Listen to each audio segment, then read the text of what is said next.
Oh my! The pre-order window for the Xenoblade Chronicles 3 Special Edition box has eluded my grasp again! If only there was some way for me to read these small tweets. Does this keep happening to you? Put down your phone, then pick up a pair of Seeing Eye opera glasses today. Oh, much better. Now I can read all the way to the edge.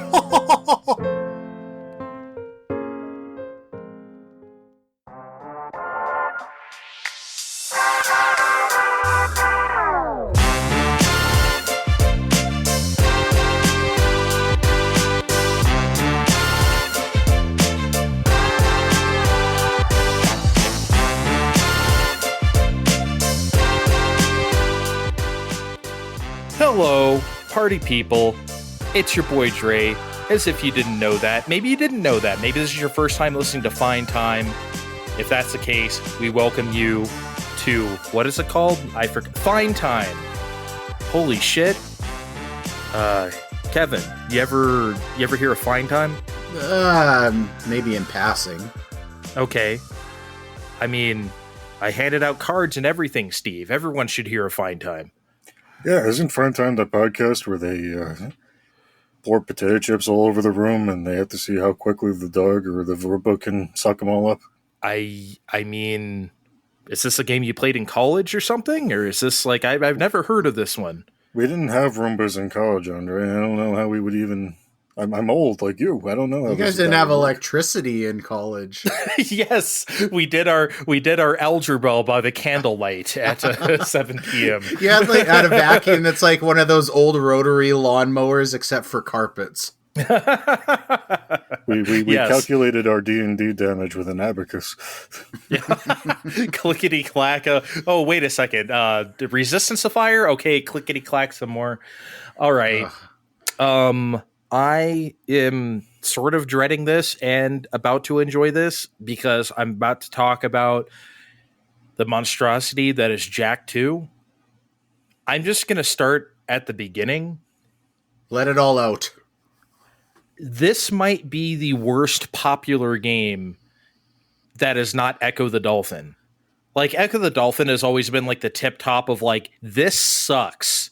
But it sold so many copies, people pretend to like it. Nobody actually does because it sucks. Jak 2 is baffling. I have no idea how this was acceptable 20 years ago. I don't get it. Okay, well, I guess, okay, let me start with saying something good about the game, I guess. Maybe the only good thing. This is a technical marvel, just like the first game. This is an open world exploration kind of game at 60 frames a second with a lot of cars and people and objects on the screen. Yeah, it's PS2. It's polygonal as hell and the textures suck, but it's like the fact that they were they could do this at this performance back then is incredible. I will never take that away from them. It's something probably the PS2 was best at. It ain't going to look the prettiest, but it'll run the best. Something I really appreciated about the system. And yeah, I said open world. This is not a platformer anymore. We had a genre change. The ESRB rating has been bumped up to teen, and now Jak has a green goatee and he says damn and hell and piss. Yes, he actually talks. Imagine that. This doesn't get talked about in the pantheon of the 2000s of like edgelord starter, like Prince of Persia Warrior Within. That's always like the one people go to, right? Or even like Shadow the Hedgehog or something like that, right? Where's that damn Chaos Emerald? Fourth Chaos Emerald. He didn't say damn till you were looking for the fourth one. You know what's funny? And yes, I'm that kind of sick Sonic fan. I bought that game day one. It came with a Shadow the Hedgehog beanie. I wore that thing till like easily 2010. Anyway, but that game actually, I at least try to pretend to like it. It had such technical problems. There was actually some charm underneath there. There's actually a good game in Shadow the Hedgehog somewhere. It's just buried under avalanches of crap. I don't understand Jak 2 because every single mission in this game is so obnoxious. You have escort missions so often, everyone's favorite, right?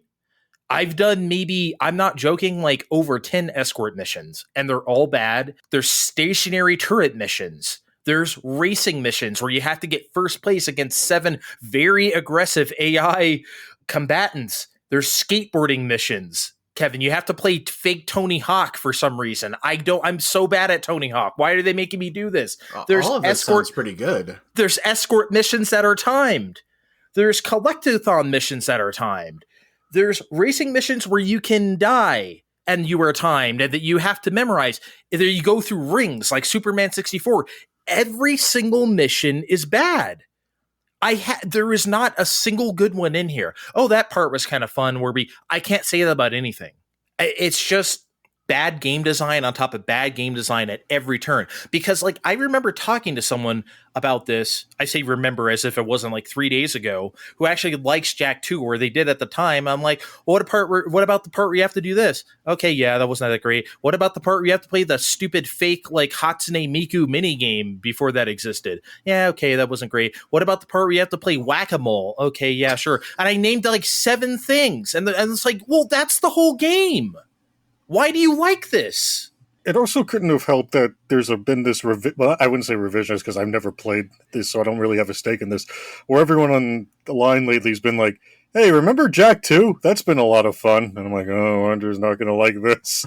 Oh my God. I lost my mind when I started seeing those articles. One was from VG247, a site I actually really like. And they put up that. And I was like, you got to be fucking kidding me.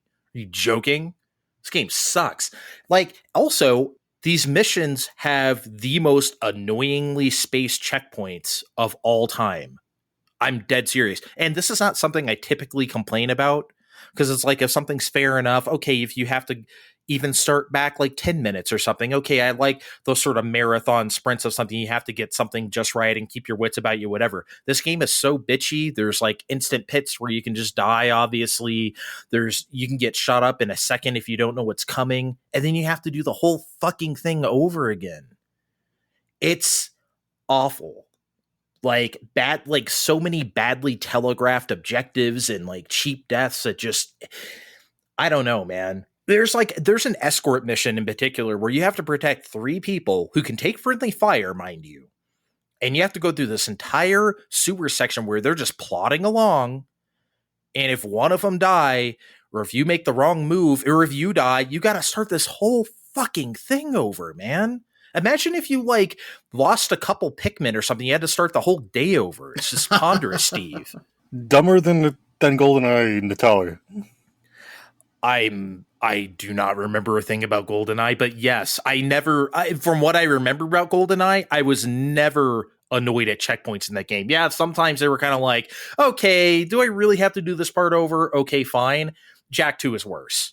I feel very confident saying that, even though it's been 25 years since I played GoldenEye. I don't know. It's just unbelievable how this got such good reviews. Maybe if it were like not technically impressive at the time, it wouldn't have. People wouldn't have put up with this. I really think people were wowed by the graphics. Like I said at the top, if Echo the Dolphin is like the worst popular game of all time, Jak 2 is number 2. There's no doubt about it. What about Altered Beast? That's got to sit above this. You know, at least Altered Beast, the gameplay is trash, but at least it has some fun visuals. You can turn into a werewolf and do like a fun, like, you know, cyber dash or whatever. He's got a green goatee and he says piss and shit and fuck. That all sounds a lot funner than turning into a werewolf. I don't know, man. As far as Altered Beast goes, I also think opinions mostly, yeah, it's kind of trash, but it is funny when he says, rise from your grave at the beginning. I never thought that shit was funny. I'm not sure why that's like in the like upper echelon of like funny voice acting. It's like, it's dumb. I don't know. Maybe I just hate Altered Beast that way, and I'm unable to see it. But no, Altered Beast I'd much rather play that than, because at least that's over in 20 minutes. I've been playing Jak 2 for over 20 hours. It's still not done. I didn't collect everything in Jak and Daxter, the first one, but that game was over in like 8 to 10 hours, and I did a lot of stuff, most of the stuff, and it was nice and brisk and fun. This game is like you're just driving back and forth between just like the same 5 areas. It's open world, but there's nothing to do. I don't know, man. I couldn't take it. I will beat it because I'm so close to the end, but fuck me, this game sucks. I hope Jak 3 takes this and does something a lot better with it. Yes, I'm going to play Jak 3 after this because why stop now, right? You have gumption. Yes. What about Jak Combat Racing or whatever it's called? I'll give it a try if it actually promises to have a ending. Jak Nuts and Bolts. Yeah, if not, then I'm not even gonna touch it because I've had enough racing from this fucking game. Anyway, who wants to go next? You talk amongst yourselves. I say Kevin goes next. All right, I got a couple. I'm just gonna wind up pissing Steve off for his section first. Before we get into that, when they released the Portal set on Switch, I decided to give Portal another run through. I'm not going to get too into the weeds. That the game completely holds up. The hook for that game is just as engaging as it was when it first came out. It just feels fun to shoot the portals and fuck around with them and setting them up so you're just like going through a continuously falling loop through portals is never going to get old. The Switch port itself, it looks and runs great. It sits at a solid 60 FPS, which really should be expected for a game of this age. But I think I've also seen things that I would have expected that from on Switch that didn't deliver as well. The only downside is that game is super short, but it shipped with Portal 2, which I've never played Portal 2 before, and apparently is like 3 times the length. So I think for $20 American dollars, I'm expecting that's going to be a pretty big deal unless Portal 2 winds up being real disappointing for some reason. Did you guys, either of you, ever Portal? Briefly. I remember some night in 2007-ish or something, I was hanging out at some friend's house and I watched them play Portal for 2 hours and it was over and that was fun. So I watched people play Portal and definitely it was on 360. That was definitely 30 frames a second. So for sure the Switch is bumping it up here as it should. But yeah, that's my experience at Portal. I've seen the whole game, but I haven't played it myself. Yeah, I think for $20, this if you're interested at all, this should be a pretty easy sell. After that, I finally got sick and tired of Steve's endless complaining about Blossom Tales when everybody else talks about how good Blossom Tales is. Now, I didn't know. I actually bought this game like 2 years ago when it was on sale, and I never got around to playing it. And then Steve didn't really get me that excited, but somebody had to buckle down and find out if again, Steve versus the people, who's actually wrong here. And I didn't think there's our episode title. a little janky indie game Andre was probably the right guy to make that decision. So it fell onto me to try and get down to the bottom of the mystery. Okay. So I guess to cut to the chase, I think it's somewhere in the middle. I don't know that it deserves the browbeating that Steve is constantly giving it, but I also don't think it deserves that near universal praise that I think I normally see it getting from most people. First of all, and I don't think this should even come as a surprise to anybody, but it's way too on the nose with the Zelda shit. I mean, inspiration is great, even transparent inspiration, if that's what you want to go for, fine. But like even some of the music is so fucking close to some of the songs in Zelda. It feels uncomfortable almost. And then they try and add the humor on top of it, and it's the grandpa telling this story to grandkids as they go through, and the grandkids are supposed to be chipper and fun, and well, Grandpa G, golly gee, like I don't know, the pixel art itself, I mean, looking at screenshots, I think it looks fine, but when you get into it, like including the main character, none of the characters really, to me, felt like they have an identity. It's hard to really care about any of the characters in this game. You get the odd character where they're a much bigger, different kind of sprite that are much more complex, but I don't know. That was kind of weak. I do like the items, so your bombs, your arrows, that stuff is all governed by a magic meter rather than disposables. I actually do like that. I think that works fairly well here, and it just saves some time fucking around trying to find that stuff, and it maybe enables you to use those items. What's Hey, Kevin. That is a good system. I think that's why A Link Between Worlds did it first and much better. Also, they just have bombs and arrows, huh? They really don't care. Like I have not got that far into this. I played this for maybe an hour and a half, 2 hours on the weekend. Honestly, you know what? Mostly my goal was to find out if Steve is just being old and sassy, but I did find myself enjoying it enough that I do plan on going back to it. The first dungeon was a lot meatier than I was expecting it to be. I thought this was going to be a 15-minute couple room fly through and do the thing, but there's some substance there. So I don't know. The game is definitely flawed, but I don't think it's worth giving it the Steve write-off necessarily. Does this mean I have to play Blossom Tales to break this tie? Because let me. Kevin's not done yet. Give it time. Let me stick with it for a bit, because maybe I'll come back and find the real bullshit yet. Fuck, I was wrong. Next episode, we'll see. Okay, we'll see. All right, Steve, tell us about the thing.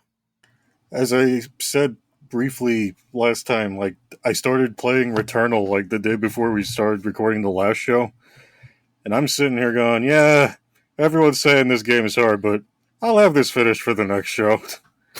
Guys, we're at the next show. I didn't finish this game yet. Can I make a confession right now? I didn't think you were going to, but I didn't want to be like, bro, this game's really, like, I didn't want to like say anything. So it's just like, okay, we'll see if you're going to be, and then look, maybe you'll ace it, right? So I didn't want to sound like an idiot either, but I didn't have confidence in you, and I want to admit that right now on Fine Time. Well, and that's fair, because, everyone does, listen, I mean, people say things are hard all the time, but they don't usually mean it. Right. But the trailer said this was going to be hard. You boot up the game, they said this is going to be a challenge. Have some patience with yourself. So, I'm when you're looking at the computer for the bazillionth time and it says I've passed 28 hours of gameplay and I've only finished the second boss today, the game's fucking hard, you guys. So what's hard about this? It's a roguelike where and it might be the roguelike with the best production values I've ever seen. You have these very sprawling maps that reform themselves, and the layouts are similar. I mean, it's not building a whole ass world out of nothing every time. The rooms are all very similar, but the layouts change every single time you die, and it's a lot. I don't know how many times I died. That for some reason there's no death counter on your computer. You don't even have time to be like, what the fuck happened before your ship is crashing again, right? Like, you don't even, because it loads so fast, you don't even have time to be like, huh? So and it does, I mean, they do throw you some bones, like if you, you find the, I'd hate to say Metroid-esque permanent upgrades where you get to keep those when you die, and there's another item called Ether that you can exchange for other shit along the way, but otherwise, when you die, your ship crashes back at the starting point, and everything starts at zero. And with your little pea shooter, all your little stat upgrades, you gotta do all over again. But there's just something about this game that's just keeping me attached to it. I don't know. There's fun little things along the way, like adrenaline. That's essentially your reward for getting good. You have kill streaks where you get kill streaks without getting hit with bonuses like better aim, stronger firepower, but you get hit once and it's gone. I get hit once all the time, like little asshole walking up behind me, like poke. Oh no, there goes my adrenaline bonuses. That's fun for everyone, but sometimes you're just having a hard time fighting shit on the run. Maybe these boxes are farming out. Oops, you're malfunctioning now. But better meet some arbitrary conditions to fix them up. Some are make more sense than others. Like, pick up the little money things along the way. Okay, that makes sense. Kill a bunch of guys to clear it up. Yeah, all right. Some of the actual curses are actually, I call them curses because, I don't know, roguelike inspiration, but... Virus, I don't know. The virus is the actual name. Like one of them is really stupid in particular. Can't pick up new weapons. Like, oh, geez, I can't reach down and pick up this new weapon, guys. The suit says no. Oh, geez. My favorite, quote unquote, favorite one is the thing where like you get hurt every time you open a chest. She just goes, ah. There's the other one where you get hurt every time you pick up an item. It's like, I mean, it's not much damage, but it's still like, come on, she makes man. a noise like. But the can't pick up a gun in particular. It's the same thing that drives me crazy, like in Splatoon, where oh geez, I can't. I have to pick between a hat and glasses. I can't wear both. It's the sort of thing that drives me. Oh geez, some force is preventing me from. Though I don't think you're totally off base with the Metroid thing. I especially that first biome. I actually don't think that's too off base. Oh no, it's very. Even though it's not very exploratory because there's a bunch of rooms and sometimes it's a room off to the side where there might be an item for you in it that might also kill you. It's a lot of the same story beat. You're alone on the planet. No one's going to help you. It's up to you to save you. I mean, it's very Metroid in that way. Although there's also these parasites. Those are fun too. I think she's a little into the parasite thing. Yeah, she's just a little. Just they help me, but they also hurt me. I can't help but stick them all over myself. It's something. If this game were more popular, you'd see terrible Rule 34 about it, but I'm glad it's not. And guys, I'm gonna praise the resistive triggers some more. You hold it down just a smidge, and you get to hold down your aim a little better. But you press it all the way down, and you get to fire the alternate shot. And if you get too tense, you blow off your load too soon, and then you're suddenly in a situation where, well, I better run or I'm dead again. And sometimes you just die again anyway because there was a cliff right behind you, and I didn't realize it was there. You hope you unlock more augments along the way that improve the move pool, and hope that next run goes a little better. And I am going to finish this game eventually. I don't think I've played anything else on my PlayStation 5 since I started this. And that's because that there's nearly no loading time on this thing. Like I said earlier, you die, you watch the ship crash again, and you could skip that too if you want. And you're starting the new run again. It's got the new world already mostly set up for you by the time you run to that first door. If I was playing this on PlayStation 4 and I died and we had to do generating new world, placing some monsters over there, please hold for more augment placement. Reticulating splines. I couldn't do this more than 5 times. I just couldn't. This game would be impossible on PlayStation 4. Well, you mentioned the resistive triggers. I want to also mention that the rumble itself in the controller also combined with that makes the whole thing go. It's not just that, you have the resistance on the trigger. It's the feel and grip of it. It's the best way I could describe it. Of everything, really, that makes the whole thing hum. All the guns feel different too. It's just, I mean, it sounds, I don't know, almost unnecessary. And I guess some people might say that. It is not unnecessary. But no, I'm digging this a lot. I'm all in for Returnal. It caught my attention all that time ago. Your TV doesn't have HDR, does it? It doesn't. Oh my God, buddy. That's got to be next on your docket.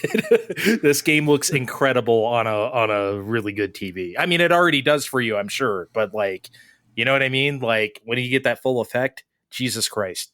Play Returnal now on PlayStation 5, PlayStation, Sony Computer Entertainment System Online. The maturity that Andre and I demonstrated when you used the term blow your load too soon and we didn't interrupt you was admirable. I knew what I did. Okay, well, did I, but I just let you keep going. Yeah, I didn't. I was hoping someone was going to interrupt me, and I was more disappointed that no one did. I looked down and smirked. That's about all that was as good as I could be. Okay, one last thing before the break here. We all played Live A Live. There was a demo put up on Nintendo Switch eShop. I don't know if it's on PS5 or whatever as well, but I assume that's what we all played it on. I played on Switch. Okay, and so we all did that. It lets you play, in case anyone doesn't know, let's just set the stage. This is a Super Nintendo game from 1994, one of the mini Squaresoft RPGs we didn't get here. They're putting it in let's say the Octopath Traveler engine, the HD 2D, whatever buzzword you want to use, engine. They're doing a remake of it. here on Switch and other systems. And there's like 7 scenarios, I guess. This demo let us play a little snippets of 3 of those 7 scenarios. Okay. So that's what we did. I'm not sure where to be. Kevin, go ahead. Why don't you, I don't know, some overall impression or whatever you want to start. Let me kind of just give you the thought roller coaster I went through when I played this. And you know what? I'll preemptively say before this demo, I was sold on this game. I fully planned on buying this. I'm glad they put the demo out because, to be honest, I'm second guessing it. So I'm interested in kind of what your guys' feedback is to how I felt. So I started with the China story first, and I think that's probably the most baseline of the 3 that I felt. That one, nothing about it necessarily blew me away, but it was fine. The story was fine. So as far as the grid battle system, this is where I started to get a little bit concerned because I don't feel like I'm missing anything. I don't feel like I don't understand it. I just don't know if I understand the value to it, because to me, what I'm getting out of it is just move around the grid and just try and just get the enemies that you want to attack into the hitbox that works for whatever attack you want to use while everybody builds up their, it's my turn bar or whatever. I just don't understand like what value that necessarily adds to the game as opposed to like a active time battle system, just normal turn-based RPG. And what it even takes away is I don't know how to foresee where some of those attacks are going to land on my character. So anyways, I got through the China one. It was fine. Then I did Japan next, and like, holy fuck, it was okay until I hit this battle where you get attacked by 5 ninjas. Now in Japan, they want you to like hide from the enemies, but I was still killing them for the most part. And I got to that battle with the 5 ninjas.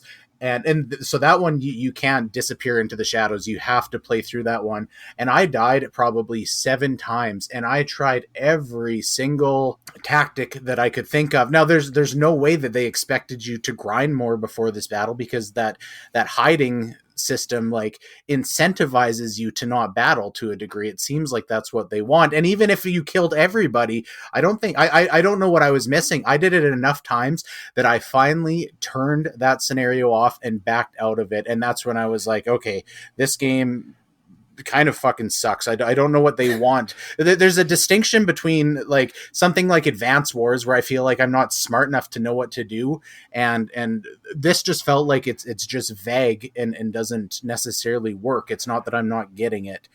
But then I went on and did the third one where you play the cube. There's no fighting in this one. That one was by far the best, I thought, because the presentation is exceptional. Even like you go through like the little airlock doors and they have the little puff of smoke, or you open up the the things to let the people out of their cryo chambers, and they've got these little effects. The story was really good in that one.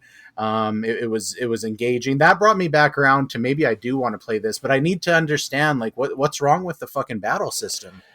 Let me start first, because I think Steve will have a different take than me. So as far as the ninjas go, where you got surrounded by 5 shinobi or whatever, that never happened to me. I got to the end of that scenario and I've never encountered that. I've never gotten surrounded by 5 things ever. So like, maybe you just went in some other room that I didn't, because there's a million rooms in that castle, right? So like, maybe you just took a wrong turn at Albuquerque and it just ended up where you weren't supposed to. I think you just weren't supposed to do that, because I swear to God, I beat that scenario. I've never seen that. So, Steve, did you see that? Because I did not. Are you sure it was 5, Kevin? Because I got attacked by 2.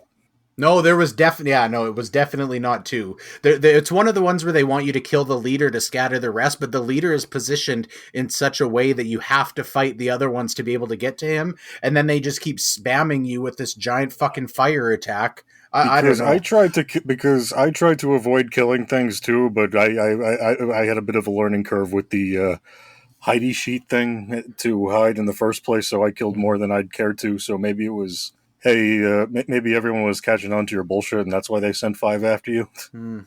Yeah, I didn't do a whole lot of fighting myself. Maybe that's the reason, but I promise I did not encounter this. So like, that's that's news to me that could even happen. So, and I don't want to drag this out, but I do want to get to the bottom of it. When you got attacked by the 2, Steve, was it, so it's when that happened to me with the 5, it's in an individual room in the rooftops, and there's 2 chests at the back of the one room. You can only go in and out of one side, and then the 5 ninjas like drop down in the overview, and then you go into the battle. That sounds about right, but there were only 2. How did I not? How did none of this happen to me? That is so weird. Well, actually, I guess that's kind of cool, right? That means like, not the game is completely open-ended, but the fact that I didn't even see that means it's kind of cool, right? Except for the fact that I was pretty jazzed on this game, and now I feel like it's just going to make me feel like a little bitch if I buy it. Well, okay, let's get to the battle system then. I agree with you, sort of, and not really. So, like, as far as the positioning on the battlefield goes, and you have like, these attacks do this kind of attack pattern or whatever, and Steve's going to agree with me here, it's Mega Man Battle Network before Battle Network, right? Yeah, I guess that's about right. Yeah, except that on Battle Network, you have like 2 sides of the field. Now, I'm saying this because I recommended Mega Man Battle Network Collection to you. Do not be scared off from playing that game. That game, obviously, several years later, it does it way better than Live A Live. And that is also to say, yeah, Live A Live's battle system is kind of messy. There's no doubt about it. It's not perfect. I understand what they were trying to do, but as a whole, it's just okay. And I think I would have liked something more traditional instead of this, but that's okay. I think I could get along with this as long as it doesn't get too fucky like what you guys described. That didn't happen to me. So I don't know. Also, I don't know. Well, actually, before I move on, Steve, do you have anything to add to that? What do you think of the battle system compared to what we said? I honestly thought the fights were a little easy, but we also know that with my history of strategy games where, once I see grids, I'm like, oh boy, oh boy, oh boy, oh boy. So, I'm already a little biased in that way. So I guess I'm not going to be entirely unbiased with that.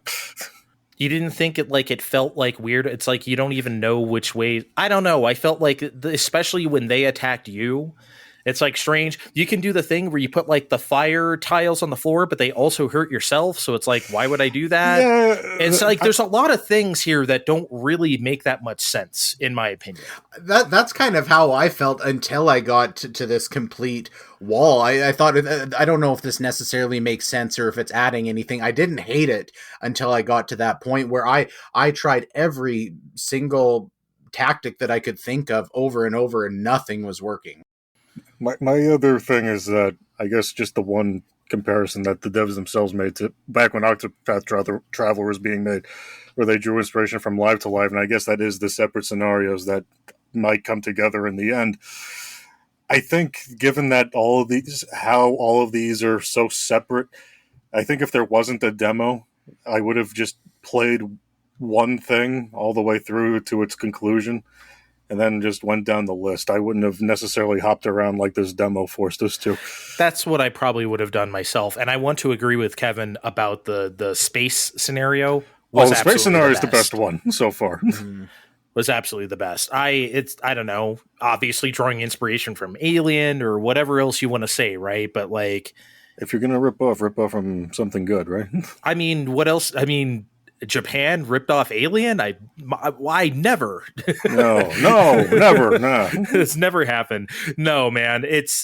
You could see the inspirations wearing on their sleeve, but that's great. That it made for a fun scenario. Like you said, there was no fighting. But I think that's it, Kevin. I think that's why you shouldn't be turned off by what happened in the Japan scenario, because obviously you had 2 other scenarios where that stuff, like, it didn't happen at all, right? I can't imagine. I mean, maybe there will be. You think the other 4 scenarios are going to be that fucky? Like, if you go into the Wild West scenario, are we really going to get, like, fucked over like that? I mean, like, I don't know. Well, and until that point, nothing was difficult. I didn't die a single time, and it's not like it was super handholdy, but it was never hard until all of a sudden it was. I almost, now knowing what I know, I almost want to go back and just start a brand new save file on that demo and just try that Japan scenario again and make sure I like flesh out everything before I went down the path I went down, because I'm curious what triggers that and why it was so bad for me. Yeah, I can't believe I didn't see that, you guys. I don't know. It just didn't happen to me, so it's weird. I don't know. Okay, yeah, I think I'm looking forward to this. I'm looking forward to this more than I was before, I think, after playing this. That's my personal assessment. I guess, Kevin, you already said a little less. Steve, the same or whatever? Oh, I listen, you know me, Mr. Super Nintendo, and then there's a Super Nintendo RPG I never played before. Oh, no, how just keep me, no, of course I'm buying it next week. Your whistle was already wet, as we could say. Yes, we already did that episode. Oh, okay. Well, let's take a break, and I can think of a new title for us. We'll be right back.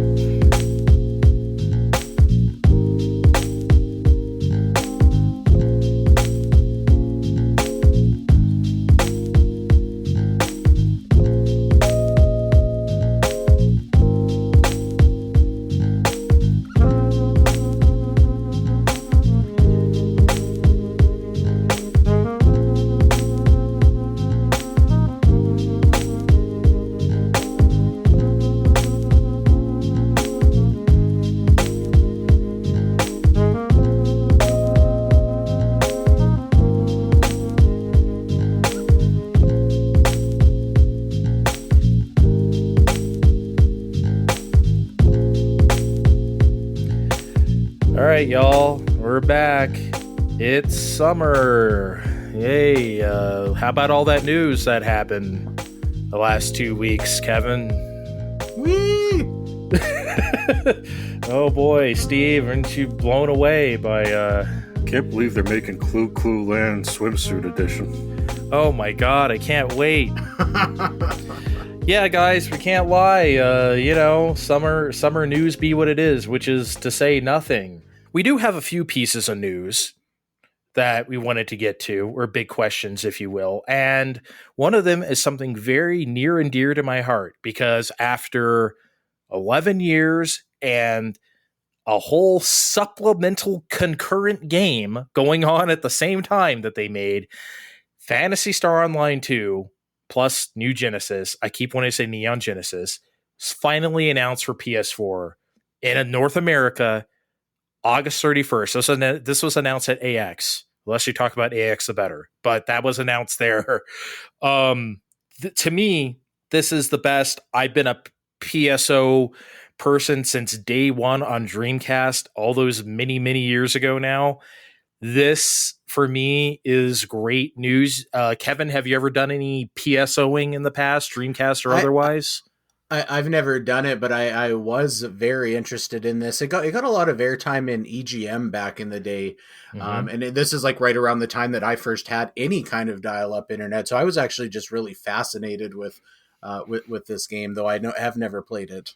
Okay, Steve. My friend had the Dreamcast version, but he didn't have any internet connectivity, so it was a lot of, well, not for me, but the weird offline missions business. And like, it's the same game, just you're playing by yourself. But when I'm looking at them, I'm just feeling like this is probably a lot better with other people. I played a lot of PSO by myself. Maybe I was just that kind of guy, but I had a lot of fun. I had a lot of fun by myself. Wink, wink. Yeah, look, yes, this is way too late. 11 years later, of course. Yes, like Splatoon 3 and Overwatch 2 are just on the horizon.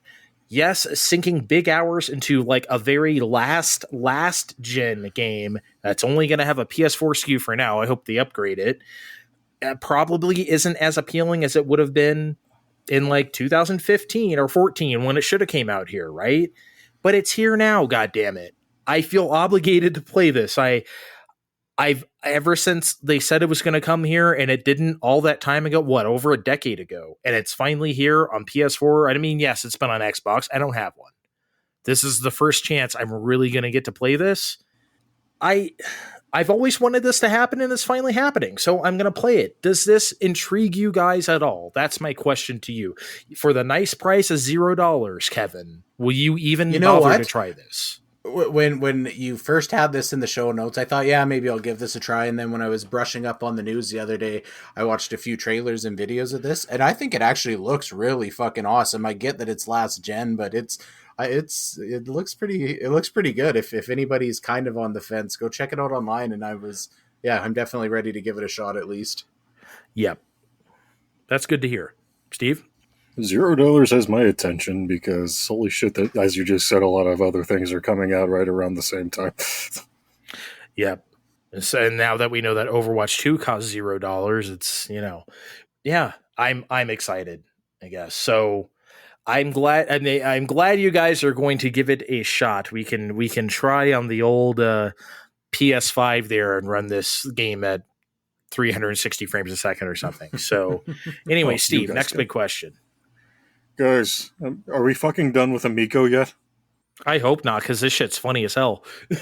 Okay, so since last time, Phil Adam, the CEO that replaced Tommy Tallarico while they stuffed him in a box in the closet, sent out a letter saying, "Okay, we're going to start sending out refunds if you really want one," and then they then proceeded to not really send out refunds to anybody. More importantly, though, if you take a look on the trademark and copyright database, which literally anyone's allowed to look at because it's public information, the Amico trademark is abandoned. Oh. Are you for real? Like, it's... In order to maintain a trademark, you need to either put out the product with the name, so they would have needed to put out the console, or they needed to have their lawyer renew their intent to use the Intellivision Amico trademark, and they did neither. And they're still doing neither. Maybe that lawyer didn't get his refund either. Yeah, apparently not, because he's like, fuck you guys, I'm not... I know you're going to pay me in Amicos, but, I mean, we haven't produced any yet. You take a look at the website, and when I first looked at it, it didn't let me buy it. It didn't even let me scam myself into pre-ordering a system. Then I looked at it again, and it did let me do it again. I think it's weaving in and out of that sort of thing. The part of the store where you can buy merch like physical product games where they just send you an RFID card in a box, or the other Cafe Press items where they just send art on a t-shirt or a mouse pad or whatever nonsense they want to throw on whatever for $40 that costs way too much. I mean, sure, but how much longer are they really going to do this? Guys. I mean, I hope, well, for my purposes, I hope till the end of time, because like I said, this shit is funny as hell, but every time we do an update on Amico, I say the same thing, and I'm going to say it again. I cannot believe this hasn't finally collapsed. They just keep hanging on. For somehow, some way, they just keep surviving. I feel like, and I'm going to say, okay, in 3 months, like in September, when we do this again, they've got to be dead by now then, right? I don't know anymore. Like, I'm not at this point, I'm not even at this point. Like, just realistically, you can't really expect the Ace Attorney villain style, "No! My machinations have come undone! Of course the Amico was a sham to get at the Bavarian investors." But, apparently their big fat office building where Tommy Tallarico's like, "This is just like what Nintendo and Sega do." And it's also available for rent again. So oh boy. They've got one more good run in them. I want one of our listeners to shoot us a message and let us know they had a disheveled Tallarico down at the patent office, half naked, scribbling on a napkin or something. we can suck a little more juice out of this. I don't know. I mean, look, it's all over but the crying, right? Like, I cannot believe this has gotten this far. They don't have a trademark. They don't have an office. They haven't produced any consoles. They're giving refunds. Just fucking say what everyone knows already. Like, I don't know, man. It's weird. How dumb are we going to look when all of a sudden Christmas 2023, every kid's got a nice shiny new Amico sitting under the tree? You will not buy your kids an Amico. You cannot do that. Well, no, it's going to be government subsidized because they're all going to be watching your. No, the problem is you just literally cannot buy your kids an Amico, even if they've been bad. You can't do it. No, that's worse than a lump of coal. Yeah, what, Steve? What the? Yeah, government video games. Like government cheese? Like we can't just be handing these out. What is government cheese? Oh, you never heard of government Oh. cheese? Oh, that's another discussion. We'll have to tell you about America another okay. time. That's a whole podcast, Kevin. Yeah, that's a whole podcast. But yeah, this is incredible. I hope it never ends. We know it has to end someday, but maybe in September, maybe through the rest of this year, we can have, a nice good send off, slow death of Amico. All right, Kevin. Next. Yeah, I don't. I'm tired of talking about these fucking hokey fake ass consoles that ain't ever gonna come out. Let's talk about something real. The Polyum 1 coming. Now you may laugh, but this is capable of 8K gaming at 120 frames per second with ray tracing on. Okay, so this is not a joke. Okay, I should stop laughing then. That's the dumbest shit I've ever heard. Not only that, it has a special wallet button for trading, swapping, staking, and receiving cryptocurrency, as well as Apple's trademark Touch ID, with no space between Touch and ID, just as Apple intended. Of course, it's got a wallet button. It's shaped like a fucking tin. The wallets I buy at Bob's coming. Steve has been calling us a wallet tin for 2 weeks, and I didn't see it at first until they showed like some other colors of it. I'm like, oh yeah, that's exactly what it is. That houses a wallet. Oh my god, how did they get away with I know they changed it on the website afterwards. How did they just straight up not think Touch ID was a trademark? That's unbelievable. And you want these guys to give you like the super console of your dreams that fits in a wallet tin. Have you seen the size of the PS5? And you're going to give me 3 times that power in a wallet tin? I mean, come on, man. Anyway, I'm sorry, but well, maybe they ripped off Touch ID, but at least they came up with their very own logo, which only happens to look like exactly like a GameCube logo rotated 90 degrees. So it looks like a P though, not a G, right? It looks like a yeah. Well, it's P for what power, baby. 8K 120 RTX. It looks like what is it called from RoboCop? OCP. It looks like the corporation, right? Steve, Steve, yeah, it looks like that. Anyway, I haven't seen RoboCop either. Oh my god, you haven't seen the greatest movie of all time? I mean, Jesus Christ. No. It's rated R. You might have to ask permission. So, unfortunately, the Polyum 1 doesn't have any games announced yet, but they are in talk with multiple developers. So, sit tight. Now, I have a question on this one. We've seen like extremely outrageous claims, both in these startup console spaces and in the NFT and crypto spaces, in the last few years. This one honestly seems so far removed from reality. I think there's a chance that they were never intending to even pretend that this is a real product, and maybe this is somehow a marketing stunt for something else, or something else is at play here. Is there any? I mean, there's no way that somebody before they issued this release didn't do 10 minutes of Googling to say, what does ray tracing mean? What does 120 FPS actually mean? Right. And realize that. Yeah. And they're not bullshitting it either by saying like cloud computing or any of the other cheats. Like they're saying this can do this natively. Like, but here's the thing. This doesn't exist. Oh, there's no prototype, but it'll be ready in a few months. Yeah. You got a schedule on that for us? On the little baby wallet tin that's going to do 8K 120 FPS with multiple developers working on this thing? Like, Nintendo doesn't put out a console but every 5 years because it takes them that long to R&D it. You know what I mean? And these guys are just going to shit out a wallet tin that can do this in 3 months? Like, the fuck are you talking about? Also, the controller looks like worse than Luna. Like, it looks like really bad. I don't know. The business plan is simple. They appeal to the Web3 people. They have them send their real money, not their crypto, their real money to them. And then in a few months, the Polium social accounts suddenly disappear, and we never hear about this again. I mean, I hope they get ripped off. That or all of a sudden some big YouTube personalities are going to get the shell of this in the mail, and it's going to have just like an SD card with the demo, the second demo for PT on it or something like that.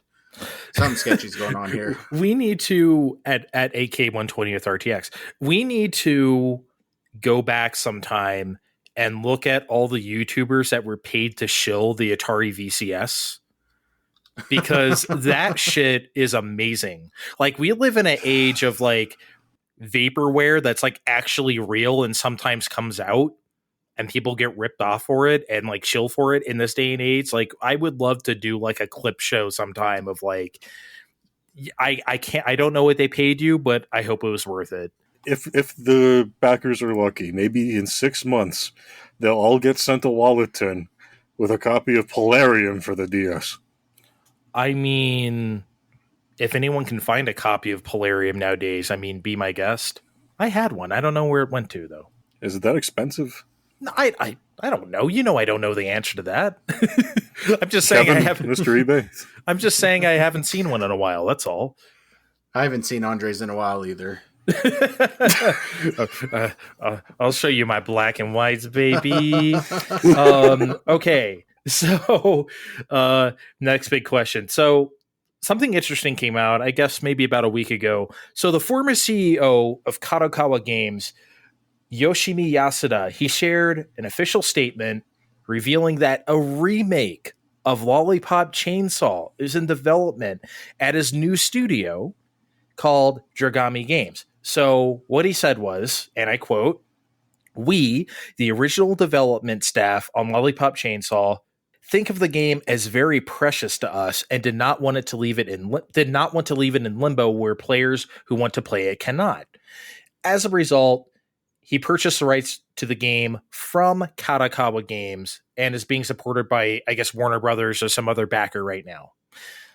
So he owns the IP outright and he's doing a remake. However, as everyone knows, this game was originally conceived by Suda51 at Grasshopper Manufacture, of course, and James fucking Gunn, lest anyone forget. They're not involved in this remake at all. So, like, I will just read a few tweets. James Gunn tweeted, "To answer the question in the article, neither I nor Suda51 are currently involved in this. I heard about it for the first time from Suda a couple weeks ago." So I guess Suda got tipped off. Suda quote retweeted this and said, "To add my 2 cents, like James Gunn said, neither here or I am involved in this project at all, and Grasshopper Manufacture has nothing to do with development or anything." And then Tara Strong, the original voice of Juliet, the protagonist in like Lollipop Chainsaw, she retweeted James Gunn and said, "Same." So, not the original voice actor, no Suda51, no James Gunn. The original soundtrack is really not going to be there. It made extensive use of licensed music. They've already said they're not going to get most of that stuff back. Yasuda also said, and this is the most worrying, I think, to Steve, the game will employ a more realistic art style. He's shaking his head furiously. Oh, I'm sorry. Yes, this is an audio podcast. No, I was perfectly content describing your discontent at that point. Guys, this is really bad. Like really bad. I don't like anything about this. Is it okay to even be cautiously optimistic about this, Steve? Because I don't know.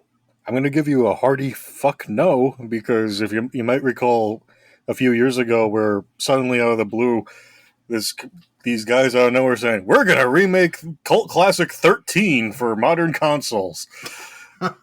and they did the same sort of thing where no one involved from the original team was on the project, and it got rid of the cell shading that everyone liked, and it played like shit and ran like shit. And so, listen, of course, a broken clock is right twice a day, and maybe this could be good, but they have to prove that to me. I'm not even going to pay attention to this until later on. Yeah, this is very worrying. This is actually a game that has passed me by. It's one of the few like Suda51 joints that I just didn't get to play because, you know, you can't play everything, and I don't know what else is going on in 2012 or 13 or wherever. Oh, I remember I was done playing the Xbox 360 like forever because everything was starting to run like shit for the last couple years. So I'm like, I'm gonna play games on Steam on my new laptop until the PS4 comes out, which is what I did for like a year and a half. So that's why I didn't play this. I didn't play this either, but I mean, this isn't exactly an attractive proposition for me to buy this one. Yeah, this is a bummer. Kevin, you never played Lollipop Chainsaw, I assume either. I haven't, and I mean, for me, from the outside looking in, I've always assumed that this would be one of those games that I come and say this is much more style than substance. Probably, but that's okay with me a lot of times. So like, you know, I as long as it's really good style and you just give me a little bit of substance, I mean, that's all I need. But as it stands, this feels bad. Feels really bad. Okay, Steve, we got one more big question. Yeah, guys, Ubisoft just out of nowhere said the Assassin's Creed Liberation HD, I think it's a remake of Assassin's Creed 3 with all the trimmings. I really don't know what's going on. It's going to be delisted and inaccessible as of September 1st, even if you already purchased it due to DRM and whatever.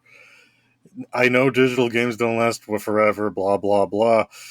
But guys, they just sold this on the Steam sale for 75% off, so they just literally let you buy nothing and said, oh, well, that's the way this should go sometimes. What kind of bullshit is this anyway? I mean, I don't like it. Okay. let me soapbox just for a little bit here. So the thing that the physical games only people always say, right? You hear it all the time. You're not buying the game. You're just buying a license to the game. They could take it away at any time, which I've always found asinine because for two reasons. One, who gives a fuck? Do you want to play the game or do you not want to play the game? Like, do you want to like hunt down whatever it is for like $150 because it's not available anymore? Or do you want to buy it digitally for $7.99? Who fucking cares? Right? So that's number one for me. Number two, if companies started like massively revoking licenses, if you will, to games, let's just say Nintendo woke up one day, all those eShop games they expire now after 2 years. You got to buy them all again. Nobody would ever buy games digitally. This market works because we have that trust in it.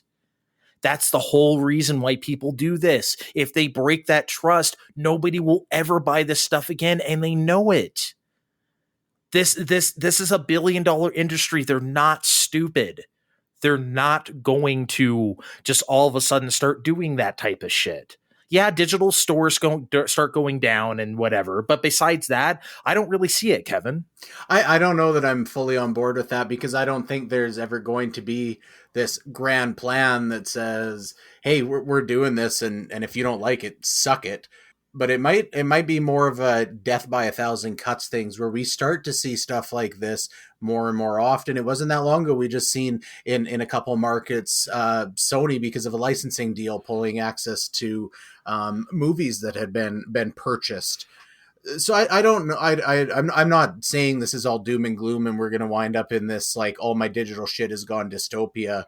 But I do think that if it gradually starts phasing in, there's a chance that it could become more and more acceptable as time goes on. But do you think we're ever going to have a situation where it's like, well, I can't play the Division 2 anymore. You better, because Ubisoft said so I better buy a new license, or not the game being delisted. Like, if they start fucking around with us like that, people are going to stop. I don't think people are going to accept that. That's the thing. That's the thing I always come back to. Like, there's going to be a not a literal riot, but like people are going to revolt. I don't know that it. Yeah, I don't know. I don't know if you're right about that or not, and I don't know that it matters. I think I'm an excellent case for this because a couple years ago I was still very like buying everything physical. Switch, I was always buying stuff physical, and that's gradually phased out over the last couple years because they've almost made it impossible to do that because of what you said, right? I can go on and get games on sale for for $5 or whatever. It's easy, it's fast, it's accessible, and often it's cheap. They've made it so appealing that people are getting invested in digital, whether they necessarily want to or not. So once the real bulk of players are in that, it might be easier to kind of push some of that fucky stuff through. I don't know. Steve? See, I still like my physical games, but I'm not made of stone. If it's on sale for $5 instead of 60, yeah, I'm going to give you 5 and have it loaded on. But this particular instance here, where they're saying, "Okay, buy the thing," and now there's like, "Nope, just kidding. You now have a month and a half to play it." It doesn't sit well with me. I don't know if this is like the start of something greater. That's the part where I don't like. I don't like. This, I'm just hoping this is some sort of weird, and I don't know what it would be, some sort of weird licensing issue, some sort of like, we know Ubisoft is in pretty big turmoil, maybe not ActiBliz turmoil, but turmoil, right? With sexual harassment suits and all the like, right? Could be something related to previous workers, could be, I mean, who knows? I can't see how anything like that could ever result in licenses being pulled necessarily. I don't know. I just can't envision it. This seems greasy. Yeah, you're right. It does seem that way. I'm just trying to think of any alternate way this isn't exactly what it is, I guess. But that's the thing, though. If it is exactly what it is, why? Why this? Why not like all previous Ass Creed game? Like, why particularly this game? Why can't I just... Okay, I understand not being able to buy the game. Why can't I play the game I already bought? Why do we still need to have DRM on? There's plenty of games that I have already listed that I could re-download anytime I want, right? Like, so this is a weird one. And they don't, and in my opinion, they don't want to go too far with this, because we've seen what the European Union has been doing about like loot boxes, or even games that just have a slot machine like Dragon Quest or whatever. This isn't the same thing, but if they start to get too anti-consumer with this shit, they're not going to be able to do that. And they're going to have to implement those policies worldwide just to appease Europe. So I don't think, like, Europe has all sorts of stuff about returning games. Like, that's why we can't pre-order stuff outright on the Nintendo eShop anymore. Steve? Yeah, that was throwing me off when I was trying to buy certain things digitally. Yeah, so like I don't think they want to go too far in that direction, because there will be regulations about it. And the last thing this industry wants is regulation. So they better watch their own shit. That is a good point. I'm still making myself a tinfoil hat during the break though. That's quite all right. Okay, guys. Sorry, that's all our big questions we had for this period. It's middle of summer. What can you do, right? But we're going to be back with some games and a Twitter mailbag after this.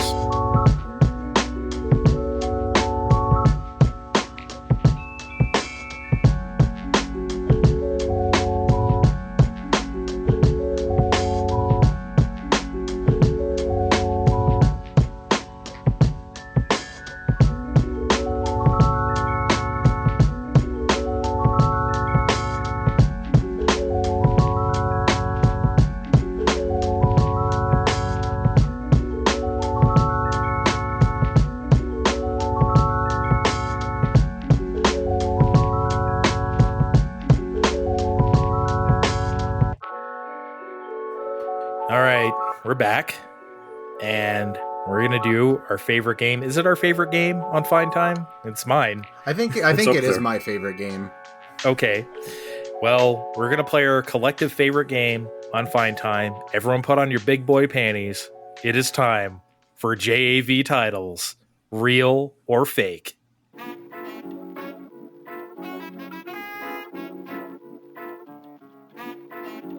Here we go.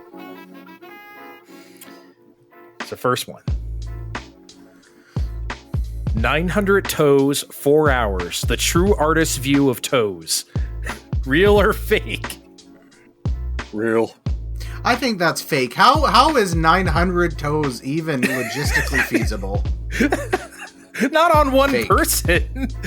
No, but on in one video. Okay. Well, you're right, because that was fake. I made that up. Got it. You are correct. Okay, next one. Hey, stop stealing my panties.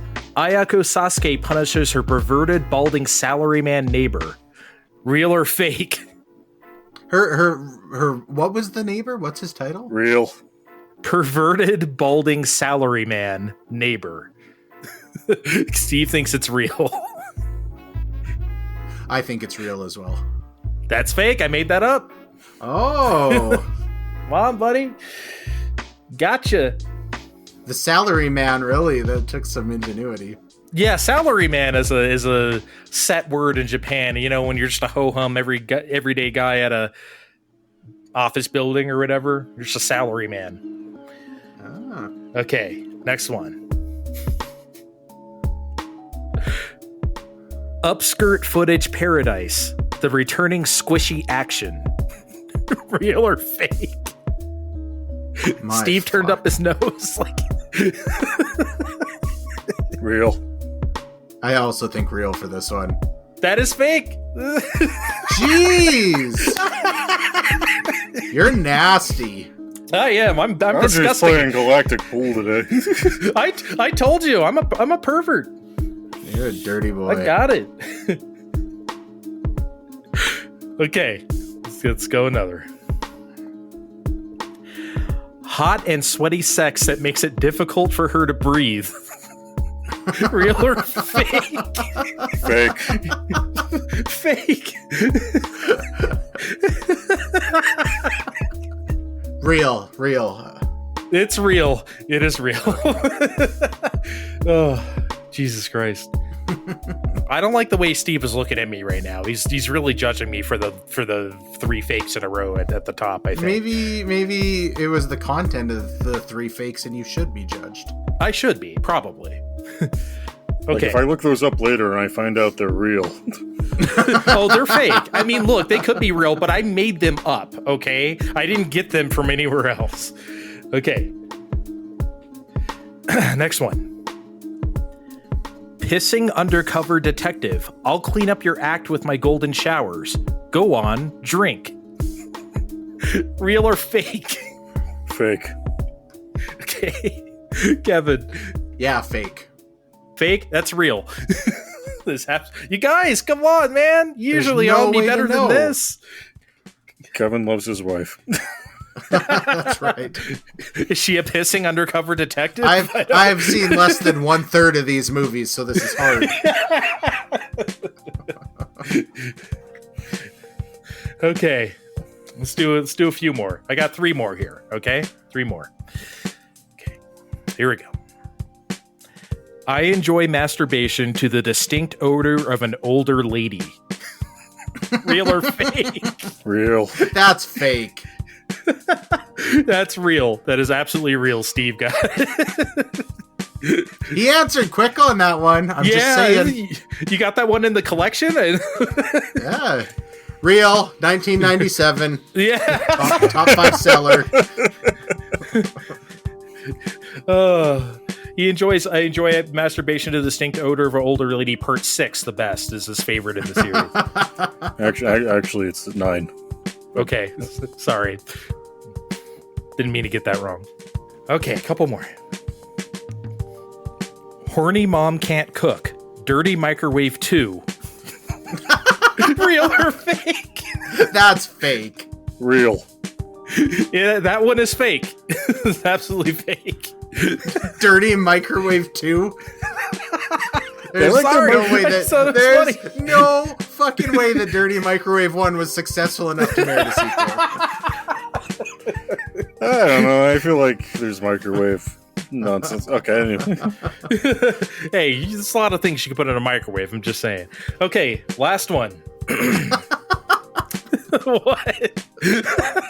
Okay. You need to lock it up. Yeah. All right. One more. Here we go.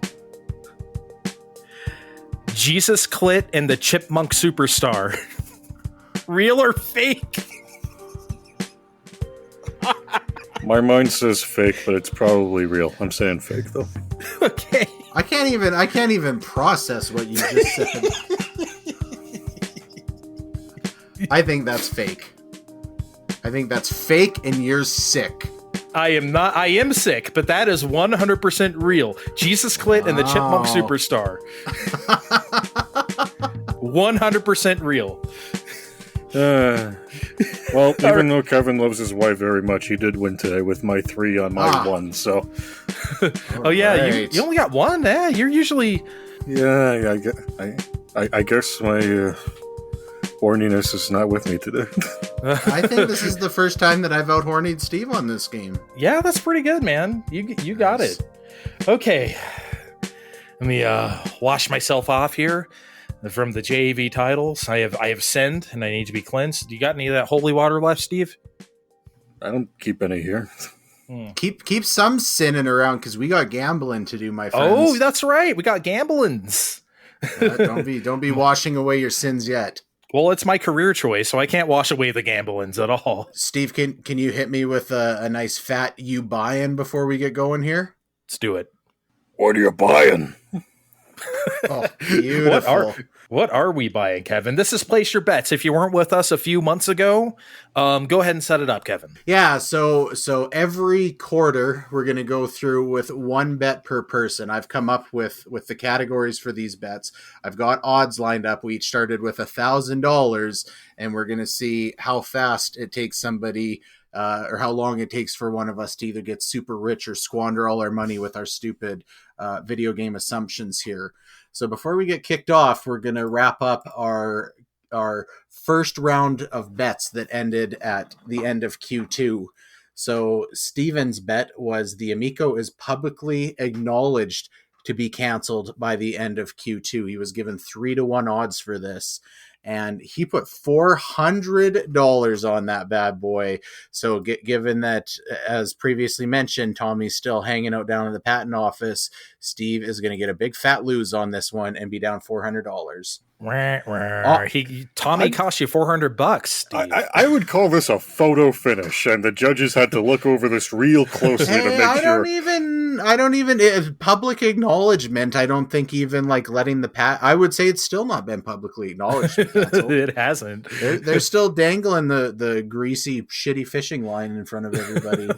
Yeah, but I'd say unless you donated millions of dollars, you don't even consider the Amico anymore. Well, right, you what don't did I got do? $400 to buy an Amico, I tell you that. Yeah. Andre had Final Fantasy 16 is given a 2022 release date before the end of Q2, and wisely bet $0 on it. So still sits at a nice flush 1,000. And I maybe just selfishly bet that a Sunset Overdrive announcement was going to be made at E3, which these two knuckleheads gave me 3-1 odds for, and I put $125 on, so that's gone. Yep. Didn't I bet something? I feel like I put money on something. You did. So next we're going to real quickly just refresh the other open bets. Now we do have the end until the end of Q3 for these to resolve. So Okay. Steve had Game Boy Advances announced for Switch Online before the end of Q3, which he put $0 on. You put $50 on 4-1 odds that a GoldenEye remake is announced before the end of Q3. So that we're still waiting for. Oh man, And I'm then- so sure about it too. It almost happened. I feel like. And then Still cool. I had Mario Strikers Battle League winds up with over 90%, not with over 90 on Metacritic. Now, I wasn't that confident about this, but you guys gave me 10-1 odds. So just in a Hail Mary to get super rich, I threw $250 down. Now, I just checked. Battle League is sitting at a 74 on Metacritic, but we haven't hit the end of Q3 yet, and maybe it gets a mass resurgence by the critics. We'll see. Come on for some solid DLC. Yeah, So it's not, we were not over happy. until it's over. I Okay. love So- the game a lot, but there's no way the critics were. Okay, well we're not talking about it until Q3. Now we've got another round of bets for each person. So starting out with Steve. Now, Steve, I'm going to give you 4-1 odds because I don't think there's a good chance of this happening, but I do. I think it's in the realm of possibility that Nintendo provides a release window for a sequel to the Switch by the end of the year. How much money do I have right now? So you are sitting with $600. Nintendo has until the end of the year to let us know about Switch 2. Is that what you're letting me know? Just to give us a release window, not necessarily a release date. If they even come out by the end of the year and they say this will be This is acknowledged to be released next year. A release window. It's a toughie. I'll put 250 on that. Oh man, right. bigger balls than me. I like it. So possible payout of $1,000 if he's right about that. So could lose his 250 and get himself a solid last place. But Andre, maybe Andre already has an inkling of what his is, because right after we were talking about the betting in the group chat a few days ago, I very inconspicuously said, "Hey Andre, are you playing Sonic Frontiers when it comes out?" You didn't call me on it. So here's the bet. Now this requires some honesty from you. Okay. Andre honestly considers Sonic Frontiers as within the top 50% of Sonic games. 2-1 odds. So double or nothing. Ooh. You know what? That doesn't seem like that hard of a target to miss. Yeah. I'm gonna bet on this. I will take it. I'm just thinking of the amount. So this is a buy for. Let's put 200 on it.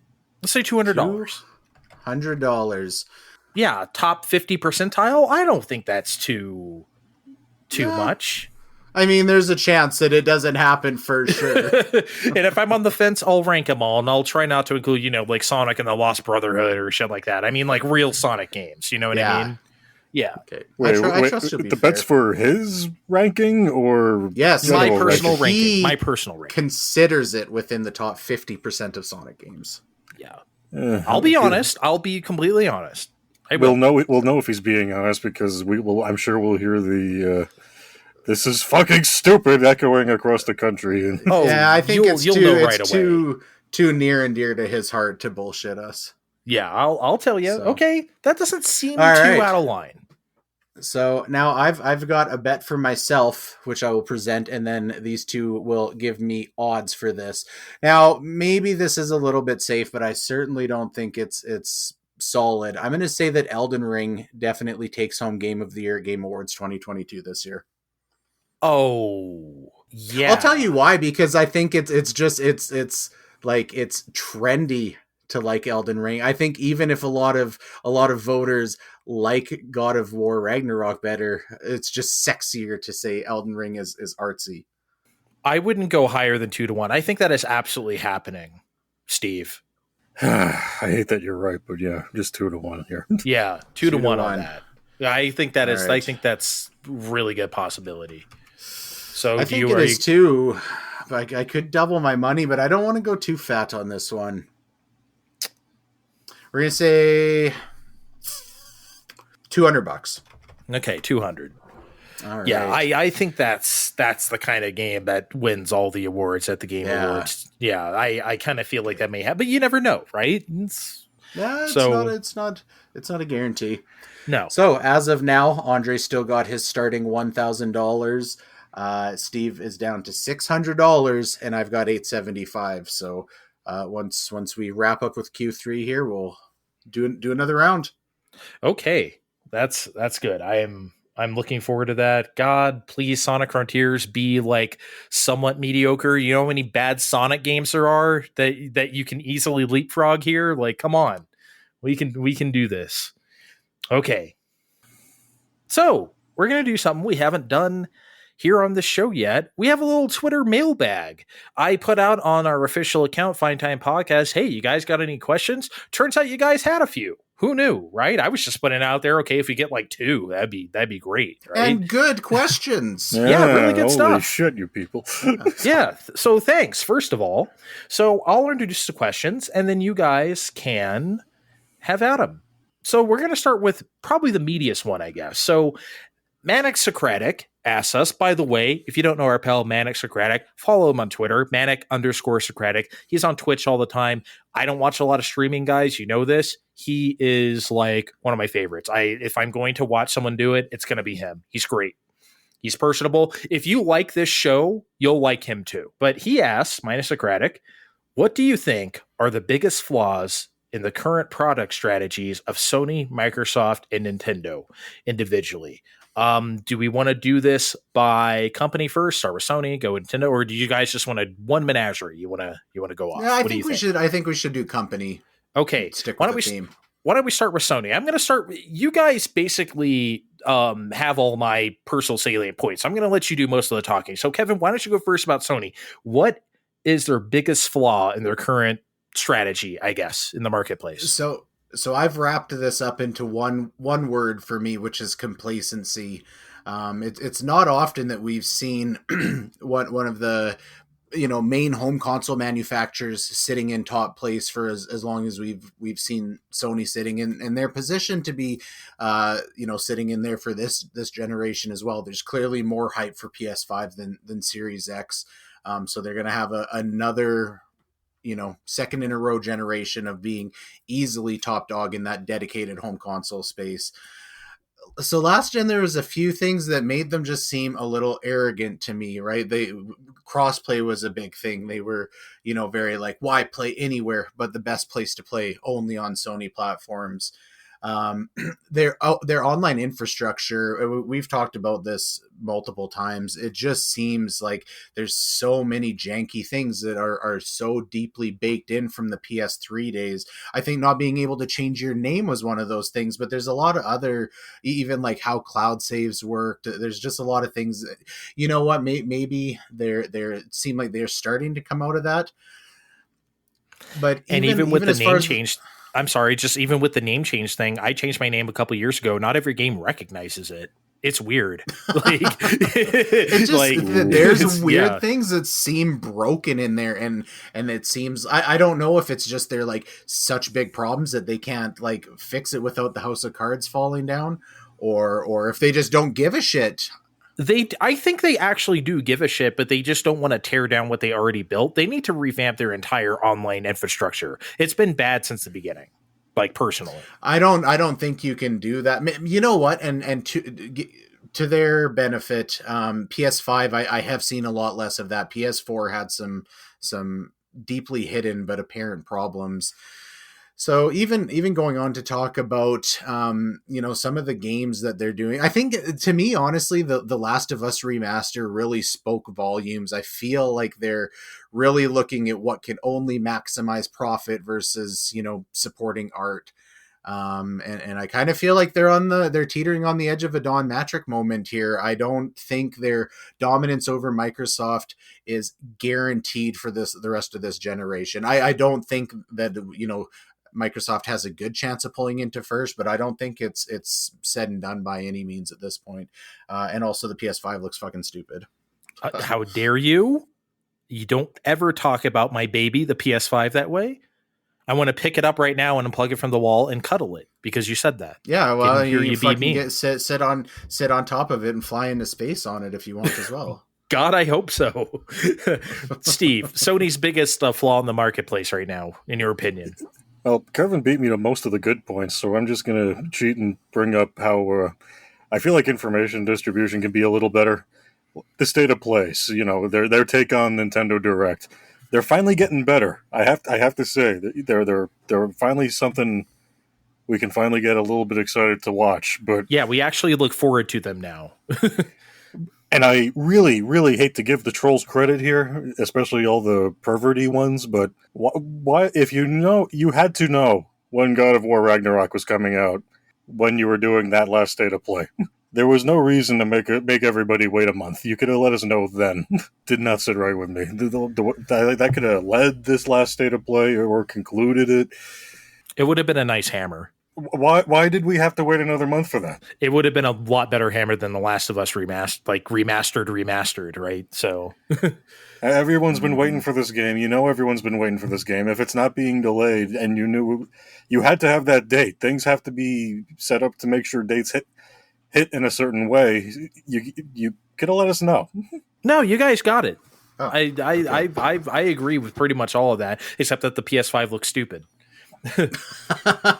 That's not true There's at all. There's not a wood grain shell, okay? Where's my wood grain shell? I don't know why you keep wanting this for the PS5, for fuck's sake. Because I have it set up horizontally, and I'm like, no, it doesn't need to look Like it's from 1977 or 2077. You guys just calm down. All right, let's move on to Microsoft. Kevin, flaw in the marketplace for Microsoft. Yeah, Biggest so I one. think this is interesting to contrast with Sony because there's some similarities here, but in a way that I feel is kind of the yin to Sony's yang for this. When we talk about just trying to sell what's popular, and I've said this before, Microsoft really seems like they do a lot of focus groups. Maybe they've got some fucking AI driven program that says this is what you need to try and spit out next so that we can like maximize the coverage of genres, and it just feels a little fake, but it seems like it's coming from a different place from Sony. I think because they have been trying to play catch up for so long, it seems like they're a little bit scared to take chances other than like throwing tons of money at buying big devs. I don't know that it's been since 360 since I feel like we've really seen Microsoft, hit their stride. I want to see them take some big risks on new franchises that the devs are passionate about and just like get weird. Like how long have we been doing Forza, Halo, Gears? Everybody knows this is a fucking problem. That's not how what they're doing is not how you solve that problem. They need to switch it up a little bit and make some ballsy moves, not just some money moves. Steve, what's Microsoft's big bitch? I mean, Kevin just said, what's everyone playing on Xbox besides Halo and Forza? And they don't really know either. That's why they're buying up everybody left and right, right? And honestly, I don't even know if this is particularly a flaw because you look at certain things Microsoft's doing, like expanding. You have things like Game Pass, which seems to be their big whatever, and that seems to be expanding platforms. They just put out an app for Samsung TVs. So it really feels like, I don't know if this is even a flaw so much as confusion in the marketing. Do you really need an Xbox in the coming years to be part of the Microsoft gaming infrastructure? I mean, you look at it, and even a bunch of other games they publish have ended up on other consoles. Minecraft, Cuphead. I just don't know what their overall plan is over at Microsoft, but it just doesn't feel like it's including the Xbox.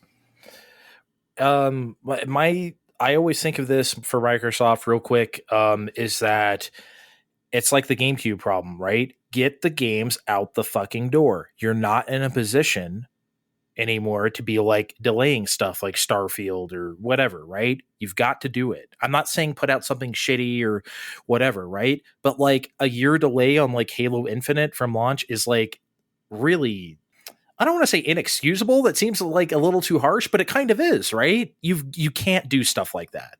You've got to get the games out the door. Whatever that takes. Nintendo got Breath of the Wild out the door because they hired, like 75% of Monolith Soft, who was also working on Xenoblade 2 at the time, to help them finish it. Do whatever you got to do to get the game out the door, a good game out the door. That's kind of what I think they need to do. Yeah, to track it closer from the ground up, Yes. from the get go, and make sure it's going smoothly. Yeah. Look at Perfect Dark right now. Oh, what Perfect Oh my God, Dark! they announced that. Yeah. This, my God. Okay, Nintendo, biggest flaw in the marketplace, Kevin. Yeah, I don't. Flaw might be a little two sided on this one, but I think the Switch is going to be an extremely hard act to follow. Mostly just with software. When we look at what they've done with their big first party franchises, Breath of the Wild, Mario Odyssey, Smash Ultimate, Mario Kart 8 Deluxe, New Horizons, like all of these franchises really seem like they are the biggest and best that they can be. And it seems like they're going to start, it seems like they've put out a bunch of Metroid Primes, and they're going to have to start like following these up with kind of weird, experimental Prime 2s because you just can't keep going bigger. So I don't know, even the Switch, like I think it's hard to abandon that concept. So what do? If they just say we're putting out another Switch, it's got the OLED screen and it's got, quite a bit more processing power. You can do 1080 in handheld, and maybe you can do 4K docked. Is that for a Nintendo product? Is that sexy enough? Because I don't think it is. Don't think it is, but that was good enough for like 3DS. Oh, it's in 3D now. I understand it's a handheld, it's different, but like that's what always like never really made me want to buy that system. It's like it just seems like a DS again. You know what I mean? I don't want them to fall into that trap. But with 3DS, that took some like very tricky marketing and fucking like awkward price drops and shit to like make that work. There is a parallel universe where the 3DS really flopped, and I think that we're at risk of hitting that universe with the next Switch. I don't think that's true though about the franchises. We always think I thought nothing could be better than Mario Galaxy. I thought nothing could be better than Wind Waker, right? Like I mean, they always come up with something. And I trust them to do it again. They always will. It may not be bigger or even necessarily better, but it's going to be cool. I don't always expect everything to top the last thing. Specifically with Smash and Mario Kart, how do you top those? Maybe you don't, which is fine. So we don't have them anymore. That's okay. Like once they kind of max out on something, it's clear that they just don't do it anymore. That's why, despite everyone's clamoring, we don't see another F-Zero. They did all they could do. We don't need to have another. Yeah, but can you see Nintendo stepping? Anymore. Can you see Nintendo stepping back from Mario Kart for 10 years to let it regain its luster? Actually, yeah, I can. I actually could. So, so we'll have to agree to disagree on that one. But yeah, I think just keep doing what they're doing. I think that'd be fine, Steve. More than. Well, actually, the real flaw Nintendo's got is that we still don't have Mother 3. but for reals, though, more than is the console sexy, I've noticed their problem over the years is that Nintendo gets a huge head when they get successful with something. And whenever they move on to the next thing, they just kind of expect all their partners to fall into line. And all you really have to do is look at Nintendo 64 and Wii U in particular for the best examples of, so we made bazillions of dollars on the last thing, so everyone's going to follow along and just keep moving along to this next step, right? And we don't need to rebuild all these relationships again. And that's kind of like what I'm a bit worried about as we move on here. Switch has been wildly successful. It's sold more than I ever thought it was going to. But I'm just a smidge, worried that Switch 2 is going to come and it's going to almost be like Switch U in a way where... Do not say that. We can say Super Switch. Do not Switch U around these parts. Yeah, I hate Super Switch, but please don't say Switch U. Switch U is the bad universe one where no one supports it. And I'm hoping that's not the case, but it's a very real possibility, especially given how this went. It's also been dramatically different leadership recently, so maybe they're already on the ball on this. I hope they are, because I mean a lot of great games on Switch I never thought I'd play on there. Well, actually, that leads us perfectly. Thank you, Manistocratic. That leads us perfectly into our next Twitter mailbag question from Brooks. Our Brooks C2 on Twitter asks, will we ever see a dedicated home console from Nintendo again? And if you guys don't mind, I kind of want to go first here. In an ideal world, yes. Like, can you imagine what like Kirby and the Forgotten Land would look like, not shackled by Switch, or like running on quote unquote real hardware? I hate to be that rude about it, but we know it's true. Like, a handheld system is something I really like, but not something I absolutely need. I would gladly sacrifice that for several times more horsepower for Nintendo games. I would. I don't need it that bad where we need to sacrifice that much technology for it. I guess we'll see what it looks like when the next Switch comes out, which is my whole point, is that to answer Brooks's question directly, I wish they would, but they're not going to next time. They're going to follow up the Switch as is. I know that you don't want to be counting Super Switch frames at birthday parties for the next 5 years, but I think that 90% of the Switch audience, like the overall audience, not the core, I love video games audience, 90% of the people that bought Switch, that hidden performance is absolutely worth getting handheld in return, and for a lot of the core audience, myself included. Okay. I mean, I'm pretty sure I'm in the minority on this. I would expect to be, but This is where I point out that Nintendo did have a quote unquote actual game console once. It was called the GameCube, and we all rejected it. yeah, and like Well, not me. I love mine, but somewhat rightfully so. Like, I love the thing, but you can't expect the marketplace at large to care about that. If they had the output like they do on Switch here, then like, you know, and also we get that generation wrong a lot because it was the PS2's complete world and everyone else is playing for scraps. The GameCube or Xbox or anything else wasn't going to sell. We didn't have that kind of room back then. But that's another discussion. well, that's the other thing. Nintendo always had a better handheld business. So why stop that? Just to make an enthusiast machine. Because they don't even position this as a handheld. They position it as a home console that you can take with you. The home console part is always first about Switch. They made sure to do that after we used shitty messaging.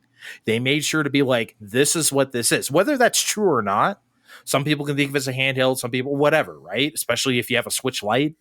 I'm just saying, for them, that's the way they position it, and I think that's the way they think about it. I want to look at this through a little bit of a different lens, because I don't think that they're going to change this, especially not anytime soon, because I think they found a lot of value in being able to merge their development resources to work on both handheld and console things into one streamlined operation, and it would be a shame to lose that.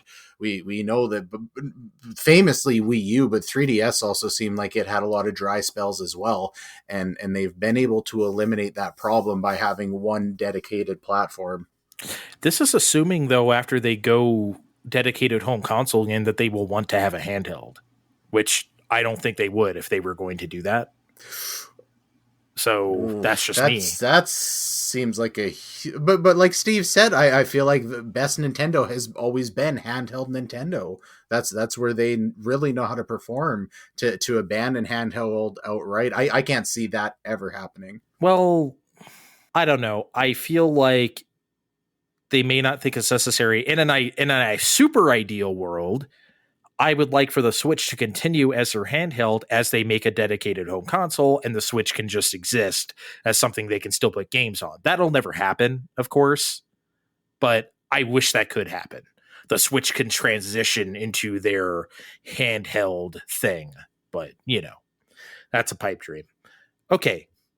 An aging punk, Joe, our friend Joe, an aging punk on Twitter, asks, what is a game you know is bad but still have nostalgia for and remember fondly? What is that game for you, Steve?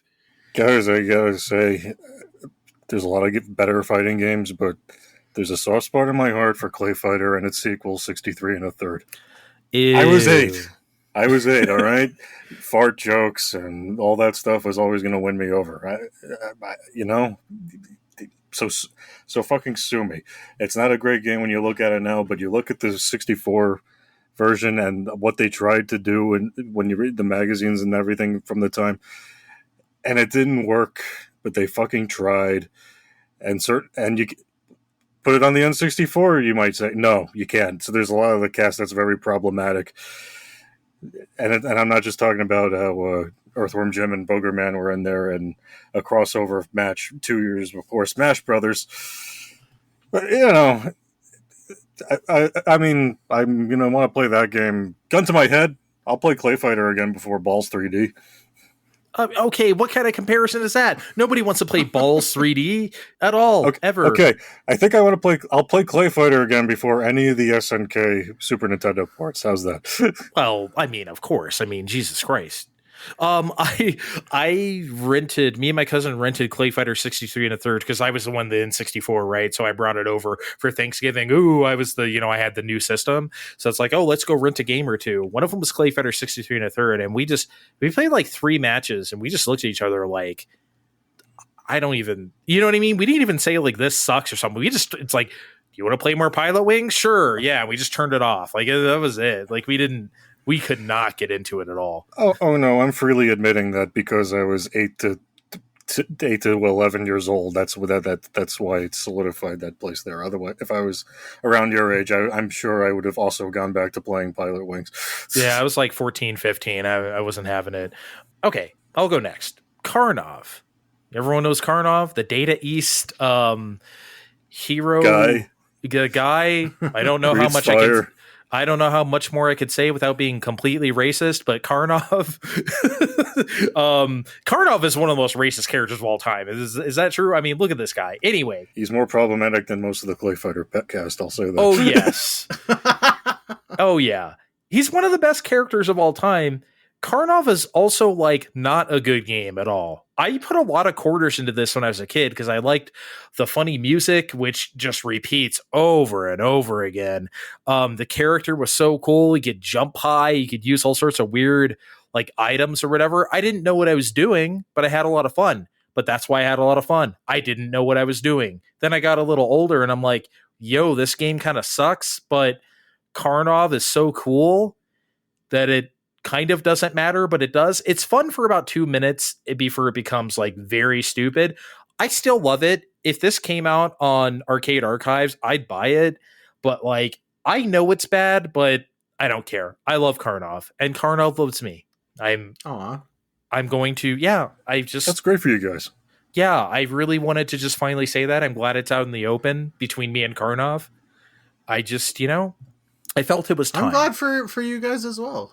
Thank you. Thanks. I'll invite you to the wedding. Kevin, what's that game is shitty, but you love it? Boy, do I have this game. I got to give credit to Joe because I don't think I've ever had a prompt where I immediately had such a strong answer. Nothing else compares. Lord of the Rings on Super Nintendo. That game is a fucking dumpster fire. That game is terrible. It's not good at all. I didn't know this existed, to be honest. Oh, it's so bad. Me and my dad rented this when I was a kid, and my dad was like super into Lord of the Rings, and bless his heart, he fucking put in the work. We did not finish that game, but we got way further than anybody with any ounce of self-respect should ever get into that game because it's obscure. The dungeons are just like huge and everything looks exactly the same. But you know what? I like the look of that game. I like the music in that game. I like the vibe of that game. It's very unique. It's got a vibe that I've never seen recreated in another game. I'll throw that thing on maybe once or twice a year. I'll sit down for half an hour.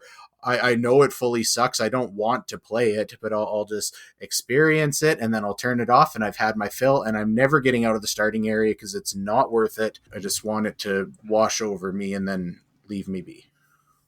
Okay. I swear I didn't know this game existed. I never got to play it, but I've seen footage over the years. But I do remember seeing it on the shelf at Blockbuster once and that it said Volume 1 or Part 1 or whatever, right, indicating that someone at Interplay or whoever published this was either working on or they had the license to make a second part of this. And I'm just wondering if Room Floor or any of these guys like have any insight into what the hell happened there. Lord of the Rings games overall have had a rough go. There's been a lot of Game Boy Advance Lord of the Rings games were pretty rough. I've always tried. I tried. Oh my god, man. Especially ones that didn't have the movie license. Oh, not good. Oh, Jesus Christ. My sister-in-law's husband, we were friends from a while back. He got a Game Boy Advance SP, and it came in some kind of Costco or Sam's Club, one of those club store bundles.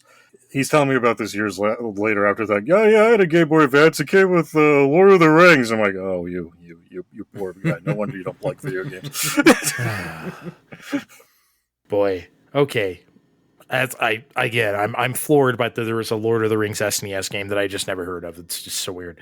Okay, so friend of the show, Lucentai, then Lucentai, of course, asked, in a theoretical fine time indie game studio, how would we delegate our roles? What kind of game would we make, etc.? Personally, I don't know what the hell we're making, but I just figure I'm making music and sound effects, right? Is there any doubt about that? I really don't know what else I can do. I guess I could do scenario writing. I do fancy myself a writer sometimes. I maybe that's kind of about it.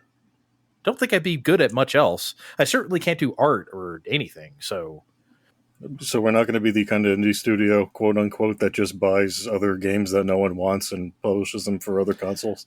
that is, I mean, we could, but that's Monotone Games Incorporated. I don't think that's what we're doing here at Fine Time. I'll be happy to make. I'll be happy to make a merger with you guys. I heard that asshole has the rights to Ms. Pac-Man. Oh no! That's, oh my god! Oh no! We don't have Ms. Pac-Man. We got Zoop. Oh, just Zoop. I think we also have a tenuous agreement for nuts and milk with Konami.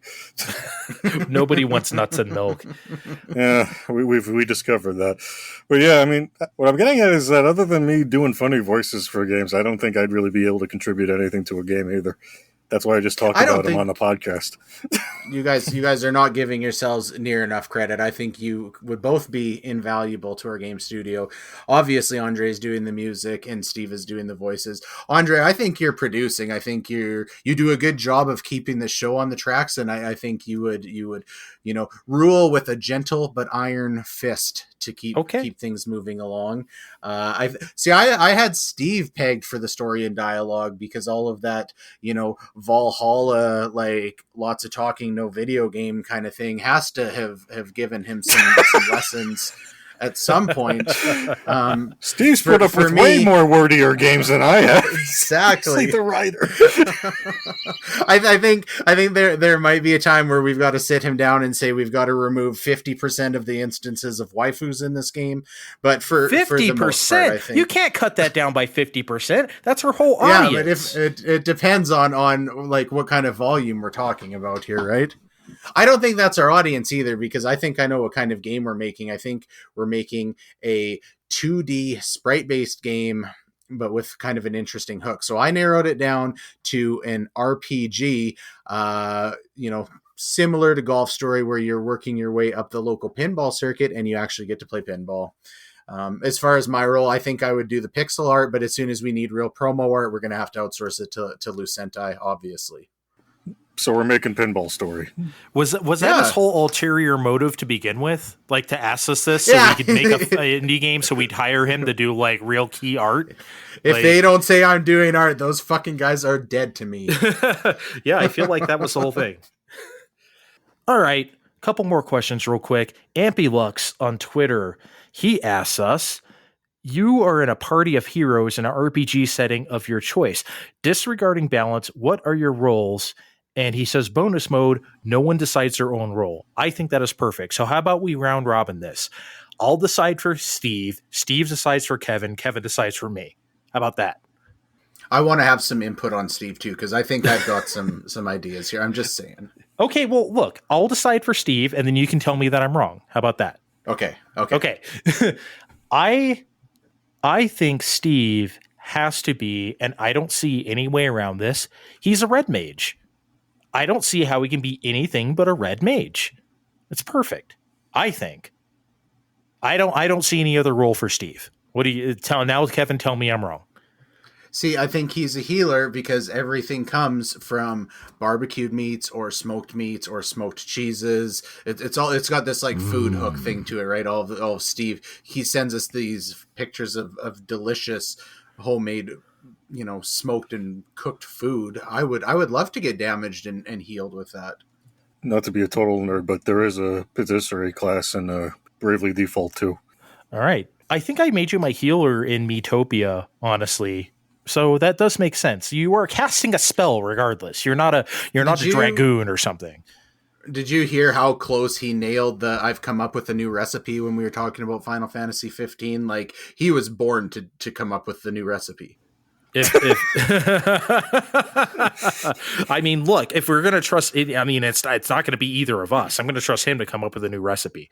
So Steve is that. So Steve, what do you think Kevin's going to be in the theoretical RPG? I think Kevin's a green mage. Steve, what the fuck is a green mage? You fucking nerd.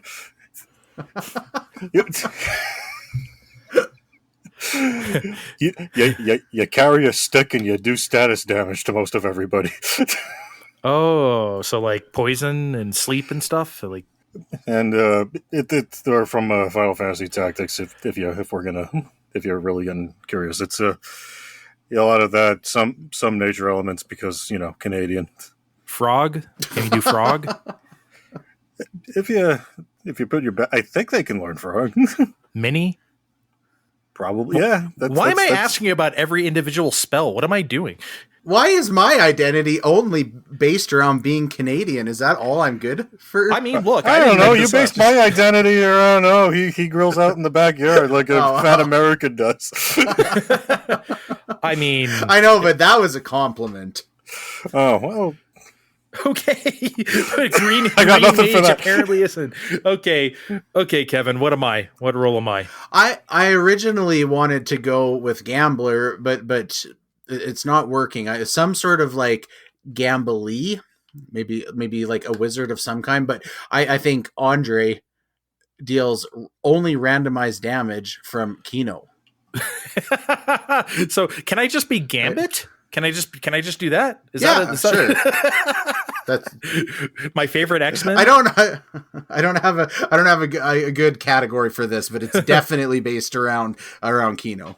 Okay. I mean, I just like Gambit is my favorite X-Men. I just want to be Gambit. I didn't even know Gambit was an X-Men, so What? Okay. I'm not gonna What do you be think Gambit was? Just Gambit? I wouldn't have known Gambit as a Marvel character. Really? Okay. No, I'm pretty. That's okay. Sorry, I didn't mean to go so heavy on the Gambit when apparently you don't know who Gambit is. But if you want to be Gambit, that's fine. As long as we're incorporating Kino into it, then I'm okay. Okay.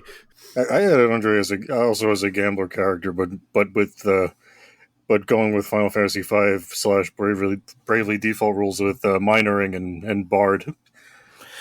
Yeah, when I played Final Fantasy 14, I was absolutely a bard. So that that was the only thing I wanted to play. So that completely fits, actually. Can you give us a little like pretend loot? Oh, geez. No, I cannot. I'm sorry. I can load up the Vuvuzela app from 2010 on my phone here. Maybe I can give you some of that. Stuff like that is why he's only minoring and bard. Right. So it was worth a shot. All right, guys, that is the end of our Twitter mailbag. Thanks for the questions. Hopefully we can do this again sometime. You guys are great with those. But we're going to get the fuck out of here. Follow us on Twitter on Fine Time Podcast. I'm sure you already do already. Look in the description of this podcast to follow the rest of us on Twitter or the bio of Fine Time Podcast on Twitter. See you next time, guys. Bye.